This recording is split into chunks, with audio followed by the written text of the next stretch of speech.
Massive flames erupt over the Maple Avenue Bridge in Glenville. This comes after a tanker truck reportedly carrying propane crashed into a bridge. The Glenville town supervisor telling us the road will likely stay closed the rest of the night as cleanup is underway. We have team coverage tonight with how this happened, the status of the driver, lawmakers now weighing in as well. Live at 11 starts right now. From WNYT Albany, News Channel 13 live at 11 begins with breaking news.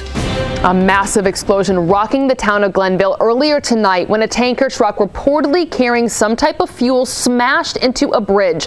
Happened in Schenectady County along Maple Avenue around 6:30 or so. The town supervisor telling us the initial explosion launched flames up to 200 feet in the air, and cleanup has been underway ever since.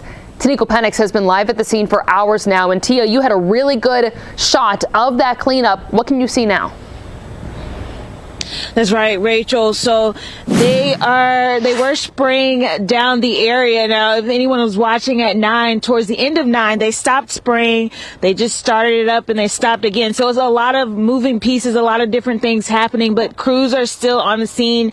They'll probably be here majority of the night. I mean, this was a big explosion. Now, I'm here in the Woodhaven neighborhood. The family that lives here was kind enough to let us kind of post up in their backyard where we were able to get a great view of everything. But by the time we got here around 8 o'clock, there was just a small flame against a tree bark. And we noticed that the firefighters were constantly spraying water, trying to get rid of that flame. Now, our photographer, Joshua Morrell, he actually got to speak with the homeowner, and that homeowner describes what he saw from his backyard.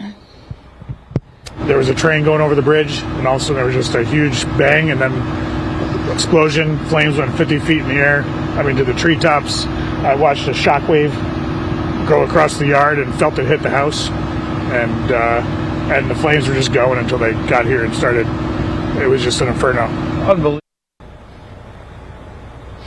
He also went on to say that some of the fire was on his property line, so he was worried that his house might catch on fire. But we can say his home and the rest of the homes in this neighborhood are fine. The power that was lost is now restored, and he's back in his home after being evacuated for a brief time. For now, reporting live in Glenville, Taniqua Penix, News Channel 13 with coverage you can trust. Rachel? Tia, thank you. We are learning breaking new information about the driver of the crash as well. Glenville police sent out an update to our newsroom minutes ago saying the driver is Sylvester Basil Jr. from Texas.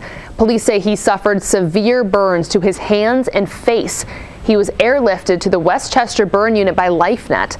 Police say the driver was making a delivery from Pennsylvania to somewhere about an hour north of the crash. And police on the scene said the driver was able to walk himself to the ambulance. But they add he was lucky to escape his truck. As you can see, the flames here and that train still moving over the burning bridge. The town supervisor says no homes were damaged. Nobody else was hurt.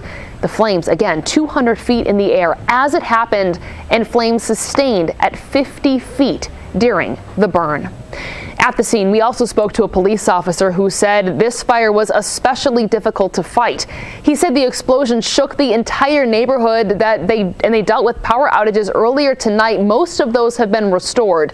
He spoke to the difficulties that fighting this type of fire comes with. It's a different type of investigation when you come upon an accident like this with a truck that's full of potential flammable gas. We didn't know and still don't know whether or not there's still tanks that are on the truck or on the trailer that are still full. So they got to make sure they get the fire out to lower the temperature so that no other explosions occur, which I think they've done a great job doing. He also spoke about just how far the truck was wedged underneath the bridge, adding he wasn't sure how fast that truck was driving before the collision. Let's talk about how weather plays into this. The two things that you don't want to battle when you're dealing with fire is heat and wind. Both of those things make it very difficult to fight flames, which is something I learned from my experience covering fires in my last two markets and here as well. As we take a look at our satellite and radar image here, we're going to zoom in on Maple Avenue, and I'm going to walk over to the weather wall to point this out as well. You can see kind of that red line across your screen. Glen Ridge Road is up here. This is Maple Avenue, and the bridge is right about here.